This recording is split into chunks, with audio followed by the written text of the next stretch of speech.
नमस्कार दोस्तों। तो इस समय मैं पहुंच चुका हूं माता वैष्णो देवी। आप देख सकते हैं कि माता वैष्णो देवी में सारे श्रद्धालु लोग बैठे हुए हैं दर्शन करने के लिए। यहीं से ऊपर माता वैष्णो देवी की गुफा में दर्शन करने के लिए जाना है। माता वैष्णो देवी को त्रिकुटा शेरावाली माता रानी आदि के नाम से भी जाना जाता है। यह हिंदू धर्म की एक प्रमुख देवी है और माँ लक्ष्मी, माँ सरस्वती, माँ काली, इन तीनों देवियों का समन्वित रूप मानी जाती हैं। इनका जो प्रमुख मंदिर है वो जम्मू और कश्मीर के बीच कटरा जो जगह है, इसी जगह पर बसा हुआ है और ये पहाड़ी पर है जिसको त्रिकूट पहाड़ी कहता है। ये आपको जो सामने मंदिर दिखाई दे रहा है ये अर्धकुमारी है, यानी आधी पहाड़ी पर बना हुआ है और ऊपर जाने पर माँ वैष्णो देवी के दर्शन होते हैं।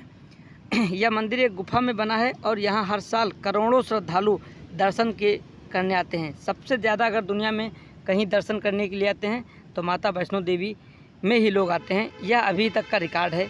माता वैष्णो देवी का जन्म त्रेता युग में हुआ था। वे भगवान राम के भक्त थे और उन्होंने आजीवन ब्रह्मचर्य का पालन किया। भैरवनाथ नामक तांत्रिक ने माता को परेशान किया, तब माता ने गुफा में प्रवेश कर उसे चिताया। जब वह नहीं माना तो माता ने भैरव का वध किया। भैरव ने मरने से पहले क्षमा मांगी तो माता ने उसे वरदान दिया कि उसके दर्शन के बिना कोई यात्री पूर्ण दर्शन नहीं कर पाएगा। यानी जब माता जो सामने दिखाई दे रहा है ये चित्र माता वैष्णो देवी का गुफा का है। यहीं स्नान करके आपको अंदर दर्शन करना होता है और वहाँ से दर्शन करने के बाद आपको 2 किलोमीटर जाके बाबा भैरव के दर्शन करने ही होते हैं, तभी ये पूर्ण आपका सफल माना जाएगा।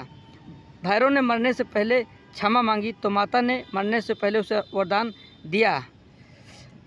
आज भी भैरव मंदिर माता के दर्शन के बाद अंतिम स्थान होता है।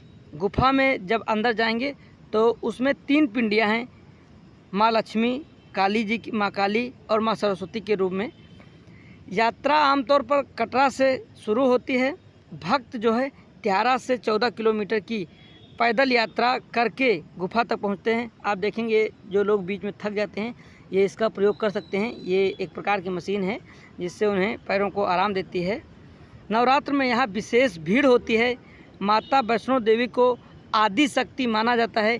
यह शक्ति की त्रिमूर्ति यानी महालक्ष्मी, महासरस्वती और महाकाली का स्वरूप है।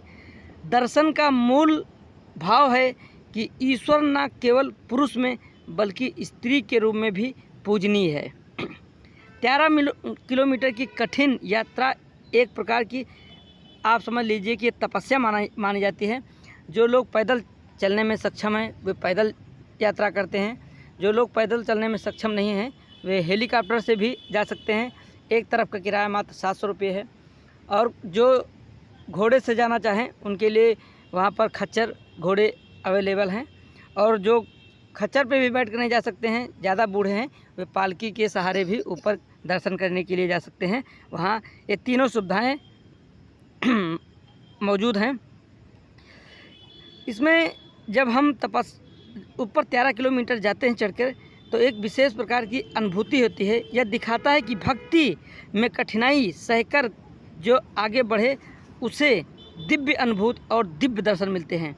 भक्त मानते हैं कि माता वैष्णो देवी की यात्रा करने से पाप की मुक्ति मिलती है, कष्टों से छुटकारा होता है, अंतम मोक्ष का मार्ग जो है उसके लिए खुल जाता है। जो दर्शन करता है वह कहता है मेरी माँ ने बुलाया है तभी मैं यहाँ पर आया। भक्ति एक निजी अनुभूति है जो तभी होती है जब आत्मा तैयार हो। वैष्णो देवी ने भैरवनाथ का वध कर धर्म की स्थापना की। यह दर्शाता है कि अहंकार पर विनम्रता और अधर्म पर धर्म की विजय होती है। यह इस दिखाता है। गुफा के अंदर जब जाएंगे तो उसमें देखेंगे कि अंदर 3 पिंडियां हैं और जो तीनों पिंडियां हैं वो एक प्राकृतिक पिंडियां हैं। प्राकृतिक पिंडियां हैं, इन्हें पिंडी स्वरूप कहते हैं। ना कोई मूर्ति ना कोई मानव निर्मित प्रतिमा, ये स्वयंभू स्वतः उत्पन्न है। तीनों पिंडियों के दर्शन का मतलब है धन, ज्ञान और शक्ति तीनों का आशीर्वाद प्राप्त करना। गुफा में प्रवेश से पहले एक ठंडे जल का स्रोत आता है, इसे चरण गंगा कहा जाता है। यह पानी पवित्र माना जाता है और भक्त इसे छूकर या स्नान करके शुद्ध होते हैं। दर्शन से पहले शरीर और आत्मा को शुद्ध करना आवश्यक है। पुरानी गुफा वस्तु सक्रिय थी, भक्त रेंग कर दर्शन करते थे। यह आत्मसमर्पण का प्रतीक है। हम आपको बताएं कि 1994 में जो मूवी आई थी जय माता वैष्णो देवी, जो रामानंद सागर ने बनाया था, वो इतनी प्रसिद्ध हुई कि लोग उसे देखने के लिए चप्पल उतार के जाया करते थे स्टूडियो में। इस मंदिर को स्थापित वहाँ के श्रीधर एक ब्राह्मण थे, उन्होंने ही इस मंदिर को स्थापित किया था। तो ये वीडियो कैसा लगा आप लोग कमेंट करके बताएं। वीडियो को लाइक करें, शेयर करें, सब्सक्राइब करें। धन्यवाद।